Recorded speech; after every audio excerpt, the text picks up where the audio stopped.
వర్షం పడుతున్న సమయంలో పిడుగులు, మెరుపులను చూడడం కొంతమందికి భయంగా ఉంటుంది. కొంతమందికి సరదాగా ఉంటుంది.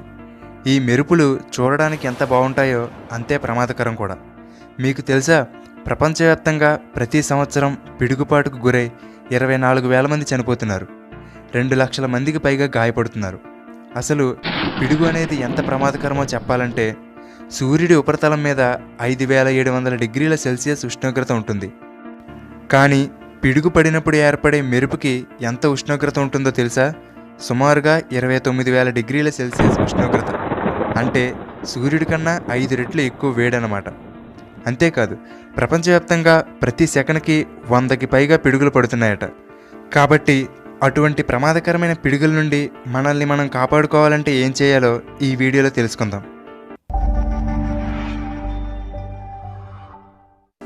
చాలామందికి పిడుగు అంటే ఏమిటి, ఈ మెరుపులు ఎలా ఏర్పడతాయి అనే సందేహాలు ఉంటాయి. ఎలాగో ఈ టాపిక్ వరకు వచ్చాం కాబట్టి దీని గురించి కూడా సింపుల్గా తెలుసుకుందాం. మేఘాల వద్ద ఉష్ణోగ్రత చాలా తక్కువగా ఉండడం వల్ల మేఘాల్లోని వర్షపు నీరు చిన్న చిన్న ఐస్ పార్టికల్స్ రూపంలో ఉంటుంది. అయితే విపరీతమైన గాలులు వీచినప్పుడు ఆ మంచు కణాల మధ్యలో రాపిడి జరిగి ఒక ఎలక్ట్రికల్ ఛార్జ్ క్రియేట్ అవుతుంది. దీనివల్ల పాజిటివ్ ఛార్జ్ ఉన్న కణాలు, నెగిటివ్ ఛార్జ్ ఉన్న కణాలు విడుదలవుతాయి. దీనిలో పాజిటివ్ ఛార్జ్ ఉన్నవి తేలికగా ఉండడం వల్ల మేఘంలోని పైభాగానికి, అలాగే నెగిటివ్ ఛార్జ్ ఉన్న కణాలు బరువుగా ఉండడం వల్ల మేఘంలోని అడుగు భాగానికి చేరుకుంటాయి. ఇప్పుడు అయస్కాంతంలోని నార్త్ పోల్, సౌత్ పోల్ ఎలా ఆకర్షించుకుంటాయో అలాగే దీనిలో పాజిటివ్ ఛార్జ్, నెగిటివ్ ఛార్జ్ కణాలు కూడా ఆకర్షించుకుంటాయి. అయితే ఏవైనా 2 మేఘాలు దగ్గరగా వచ్చినప్పుడు ఈ పాజిటివ్, నెగిటివ్ ఛార్జ్ కణాలు కలుసుకోవడం వల్ల అక్కడ మెరుపు ఏర్పడుతుంది. అయితే ఒక్కొక్కసారి మేఘాల అడుగు భాగంలో ఉన్న నెగిటివ్ ఛార్జ్ కణాలు భూమి మీద ఉండే పాజిటివ్ ఛార్జ్ కణాలను అట్రాక్ట్ చేసుకుంటాయి. దానికోసం భూమి మీద ఎత్తైన ప్రదేశం, అది చెట్టైనా కావచ్చు, పర్వతమైనా కావచ్చు, లేదా మనిషి అయినా కావచ్చు, వీటి ద్వారా ఈ బాండింగ్ అనేది జరుగుతుంది. అటువంటప్పుడు అక్కడ ఒక పెద్ద మెరుపు వస్తుంది.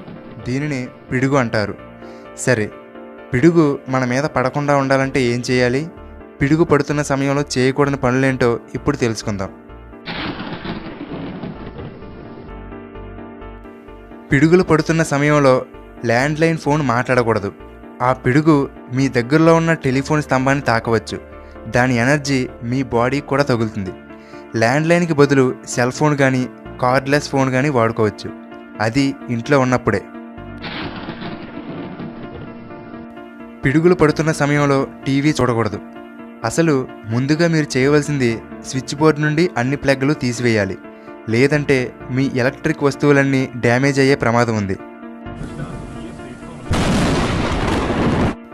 పిడుగు పడే సమయంలో షవర్ కింద స్నానం చేయడం, అలాగే ట్యాప్ కింద చేతులు కడుక్కోవడం, గిన్నెలు కడగడం వంటి పనులు చేయకూడదు. ఇంటి కిటికీలు, తలుపుల దగ్గర నిలబడకూడదు. కొంతమంది వాటి దగ్గర నిలబడి పడుతున్న వర్షాన్ని, మెరుపులను చూస్తూ ఉంటారు. ఇది చాలా ప్రమాదకరం. కిటికీలు, తలుపులు మూసివేయాలి. ఒకవేళ మీరు బయట ప్రదేశంలో ఉంటే వెంటనే మీరు ఒక షెల్టర్ని వెతుక్కోవాలి. ఒక్కటి గుర్తుపెట్టుకోండి, ఎట్టి పరిస్థితుల్లోనూ చెట్ల కింద మాత్రం నిలబడవద్దు. అది చిన్న చెట్టైనా, పెద్ద చెట్టైనా. చెట్లు, కరెంటు స్తంభాలు పిడుగులను ఈజీగా ఆకర్షిస్తాయి. కాబట్టి వీటికి దూరంగా ఉండండి. పిడుగులు పడుతున్న సమయంలో వర్షంలో తడిస్తే తడిసారు కానీ గొడుగు మాత్రం వాడకండి. మీకు దగ్గరలో కారు ఉంటే కారులో కూర్చోవచ్చు. కారు అన్ని డోర్లు క్లోజ్ చేసి మధ్యలో కూర్చోండి. అలాగే FM రేడియో వినడం వంటివి చేయకండి. ఒకవేళ మీకు దగ్గరలో ఎటువంటి షెల్టర్ లేకుండా విశాలమైన మైదానంలో ఉన్నట్టయితే చెట్లకు దూరంగా తక్కువ ఎత్తున్న ప్రదేశంలో కూర్చొని తలని మోకాళ్ళ మధ్యలో పెట్టుకోండి. అలాగే కళ్ళు, చెవులు మూసుకోండి. ఎందుకంటే అంత విపరీతమైన లైటు, సౌండ్ కారణంగా కంటి చూపు, వినికిడి శక్తి పోయే ప్రమాదం ఉంది. మనల్ని నమ్ముకున్న మూగజీవాల్ని కాపాడే బాధ్యత కూడా మనదే. కాబట్టి మీ పెంపుడు కుక్కల్ని కానీ, గేదెలు, ఆవులు వంటి పశువులను బయట వదిలేయకుండా వాటిని ఒక షెడ్ లోపల ఉంచండి. చివరగా మీ జుట్టు నిక్కబొడుచుకుంటున్నా, మీ చర్మం ఒక రకమైన జలధరింపుకు గురవుతున్నా, అంటే గూస్ బంప్స్ రావడం, మీ దగ్గరలోని మెటల్ ఆబ్జెక్ట్స్ వైబ్రేట్ అవుతున్నాయి అంటే నెక్స్ట్ పిడుగు మీ దగ్గరలోనే పడే అవకాశం ఉంది అనడానికి సంకేతాలు. కాబట్టి జాగ్రత్త పడండి.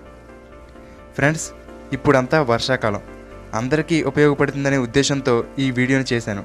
మరి మీరు కూడా ఈ వీడియోని మీ ఫ్రెండ్స్ అందరికీ షేర్ చేయండి. అలాగే ఈ వీడియో మీకు నచ్చితే లైక్ చేయండి.